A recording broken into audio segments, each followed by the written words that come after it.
Hello बच्चों, welcome to गणित अंक।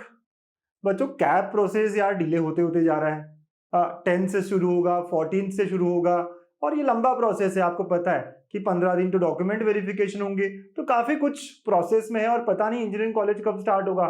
अगस्त 15 या उसके अराउंड या उसके बाद, तो काफी लंबा समय है।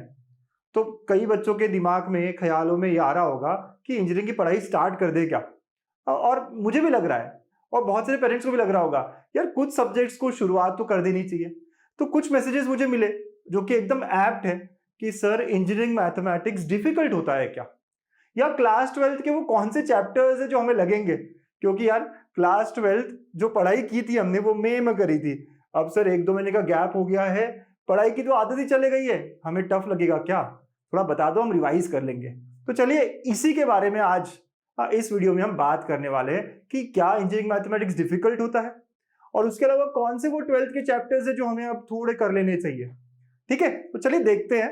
इसे जानने के लिए पहले देखते हैं सिलेबस यूनिवर्सिटीज का। मैंने यहाँ 3 यूनिवर्सिटीज ली है, इसके अलावा भी बहुत यूनिवर्सिटीज है, जैसे शिवाजी हो गया, डी बाटू हो गया, अमरावती हो गया, काफी यूनिवर्सिटीज है। इसके अलावा भी ऑटोनोमस कॉलेजेस होता है जिनका अपना सिलेबस होता है, लेकिन बच्चों सबका सिलेबस इनमें से ही कुछ मिक्स मैच करके होता है। मतलब ये पूरा ना देते हुए इसका इधर डाल देंगे, इसका इधर डाल देंगे। तो यूजुअली सिलेबस जो है वो इन्हीं टॉपिक्स के अराउंड होता है, चाहे आपका ऑटोनोमस इंस्टीट्यूट हो, यानी कॉलेज जो है वो ऑटोनोमस हो जिसने अपना खुद का सिलेबस डिसाइड किया होगा, या फिर और कोई यूनिवर्सिटी हो, सिलेबस मोस्टली इन्हीं में से होगा। ठीक है, तो चलिए देखते हैं पुणे यूनिवर्सिटी।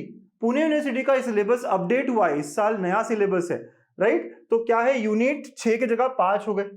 इन्होंने क्या करा, फर्स्ट यूनिट में ये सब दिया है।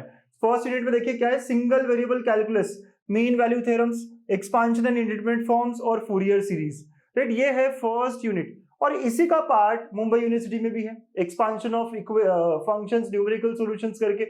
इसी का कुछ पार्ट मतलब नागपुर में भी है ना, इंडिटरमिनेट फॉर्म, एक्सपांशन।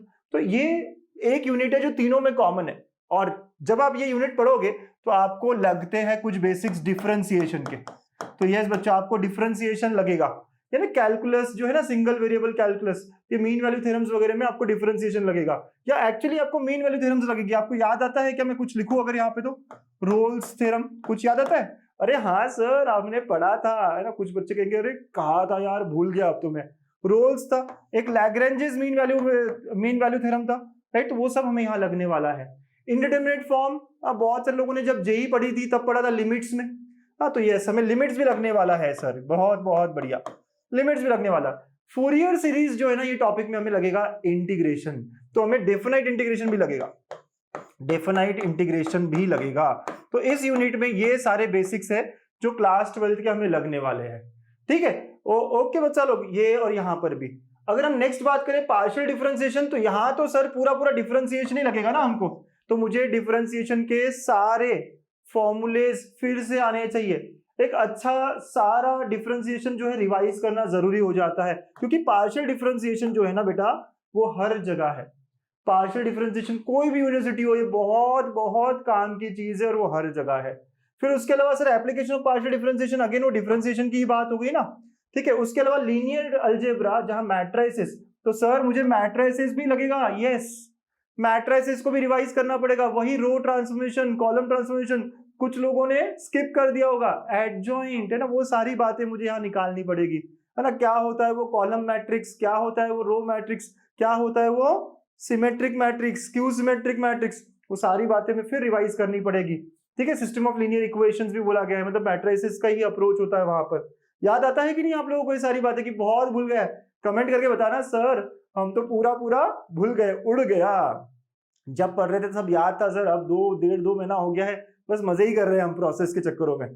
ठीक है, और eigen values and eigen vectors, regularization भी मैट्रिसेस का ही पार्ट है।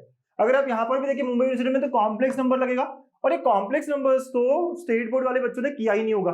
कॉम्प्लेक्स नंबर जो लोग जेई मेंस वगैरह पढ़े हैं उनको कॉम्प्लेक्स नंबर याद होगा, उन्होंने करा होगा, लेकिन हाँ कॉम्प्लेक्स नंबर मुंबई यूनिवर्सिटी में लगेगा। ठीक है, यही ये पार्ट कॉम्प्लेक्स नंबर का ही है, डिफरेंशिएशन, मैट्रिसेस। ठीक है, और यहाँ पे मैंने जैसे कहा लिमिट्स वगैरह लगेगा। अगेन अगर यहाँ देखो डिफरेंशिएशन, मैट्रिसेस, और यहाँ एक और चीज लग रही है डिफरेंशियल इक्वेशन। सो डिफरेंशियल इक्वेशन, ये चैप्टर अगर आपने स्किप किया और अगर आप नागपुर यूनिवर्सिटी में आ गए तो आपको पहले ही लगेगा। अच्छा सर नागपुर में लगेगा, यहाँ नहीं लगेगा क्या? ऐसा नहीं है, ये टॉपिक सेकेंड सेम में आ जाएंगे आपको। कोई भी टॉपिक यहाँ में ऐसा नहीं है कि आपको मिलेगा नहीं, तो आपको ये सारे बेसिक्स लगने ही वाले हैं। तो ये जो डिफरेंशियल इक्वेशन है ना, ये नागपुर में पहले लिया है लेकिन पुणे में सेकेंड सेम में आ जाता है। तो इन जनरल हमें ये सारे चैप्टर्स को रिवाइज करके आगे निकलना है। तो ये सारे चैप्टर्स को रिवाइज करना जरूरी है ना बच्चा लोग। तो सर कैसे करूं, क्या करूं, है ना, बहुत सारे क्वेश्चन आ रहे होंगे, बट मैं फिर बता दूं लिस्ट ऑफ चैप्टर्स कौन कौन से मुझे रिवाइज करने, ये सारे चैप्टर्स है जो मुझे रिवाइज करने हैं। और बच्चा लोग प्रोसेस कितना बड़ा है, बहुत आराम से हो रहा है, हमारे पास बहुत सारा फ्री टाइम है ना, बहुत सारा फ्री टाइम, तो हम रिवाइज कर सकते हैं, हमारे पास टाइम भी है, बट कैसे करें ये क्वेश्चन है। और यहां पर आपके अंकुश सर गणित अंक आपके साथ है, सीईटी के साथ भी और सीईटी के बाद भी, मैंने हमेशा कहा है ये बात। तो बच्चा लोग टाइम भी है हमारे पास, मन भी है, कैसे करना है वो मैं बताने वाला हूँ। और आप सबको तो पूरा पूरा भरोसा है ना अपने अंकुश सर पर, राइट। तो मैं बताऊंगा आपको कि यार ये सारे बेसिक्स कैसे रिवाइज करना है, वो भी लाइव यूट्यूब पर। यस बच्चों, लाइव यूट्यूब पर मिला करेंगे, हफ्ते में 3 से 4 बार मिला करेंगे और मस्त ये बेसिक्स रिवाइज करते हैं। और कब मिलेंगे सर, तो 11 to 12 नून ना, 1 घंटा मिलेंगे, मस्त मस्त बेसिक्स करेंगे। अभी तो आप फ्री हो और सुबह दिन की शुरुआत करी है ना, 1 घंटा पढ़ा, उसके ऊपर कुछ क्वेश्चंस में दूंगा, आप और अटेम्प्ट करना और प्रैक्टिस करना, मजा आएगा। तो क्या आप लोग रेडी हो इन बेसिक सेशंस के लिए? लाइव होगा यूट्यूब पर, सबके लिए फ्री रहेगा। आप कमेंट करके बताइए कि yes sir, we are very very excited for this basic sessions, right. जो बेसिक्स मस्त करेंगे, बहुत मजा आएगा। और बच्चा लोग अब वो क्वेश्चन कि क्या M1 डिफिकल्ट है यार, इन जनरल क्या इंजीनियरिंग डिफिकल्ट है, मैं आपको यहाँ पे एक पॉइंट पे समझाता हूँ। अभी तक क्लास 11-12 में आपको आपके टीचर्स पुश करते थे, अरे पढ़ाई कर पढ़ाई कर, मम्मी पापा बार बार बोलते थे अरे पढ़ाई कर, पढ़ाई किया क्या, होमवर्क किया क्या। इंजीनियरिंग में खुद की रिस्पॉन्सिबिलिटी आपको खुद लेनी पड़ेगी। यहाँ अब आपको टीचर्स बहुत पुश करने वाले नहीं मिलेंगे, यहाँ आपको पेरेंट्स भी बहुत नहीं कहेंगे कि यार पढ़ाई कर, दिन भर ये क्या कर रहा है, वो क्या कर रहा है, रोक टोक कम हो जाएगी। लेकिन खुद की अगर रिस्पॉन्सिबिलिटी लोगे कि यार मुझे करना है, मुझे अच्छा परसेंटाइल या CGPA लाना है, तो ये सब आपके लिए बहुत आसान होने वाला है। लेकिन अगर आप किसी के भरोसे रह गए कि यार कोई बोलेगा तभी पढ़ूंगा, तो फिर तो आपके लिए पूरी इंजीनियरिंग डिफिकल्ट होने वाली है। तो इंजीनियरिंग M1 या इंजीनियरिंग का कोई भी सब्जेक्ट डिफिकल्ट है क्या, अगर आप खुद की रिस्पॉन्सिबिलिटी खुद लेते हो। अभी से जो भी पढ़ूंगा खुद सेल्फ डिसिप्लिन्ड रह के पढ़ूंगा और मैं है ना अच्छा स्कोर करूंगा, और उस हिसाब से अपनी स्टेप्स लेते हो तो आपको बिल्कुल डिफिकल्ट नहीं लगेंगे।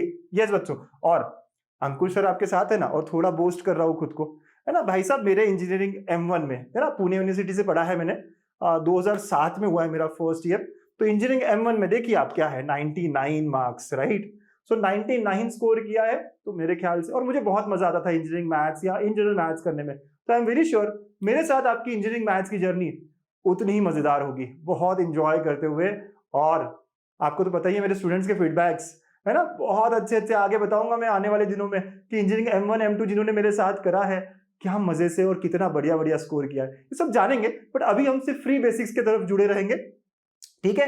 तो MSTCD में मचाया है, अब इंजीनियरिंग की बारी है। आपको डाउनलोड करना होगा गणितंक ऐप, या वेबसाइट के थ्रू भी आप जुड़ सकते हैं। कोई भी क्वेरी हो तो you can ask on this number.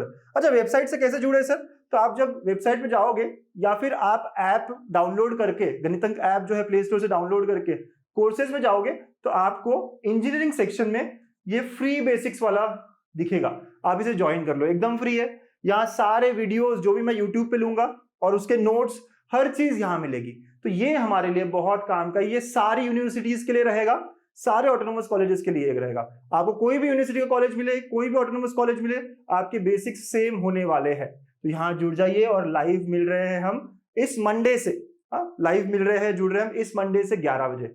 All the best, बढ़िया तरीके से पढ़ेंगे, एंजॉय करेंगे। Thank you. अगर आप एक्साइटेड हो तो कमेंट करिएगा पक्के से। Bye bye.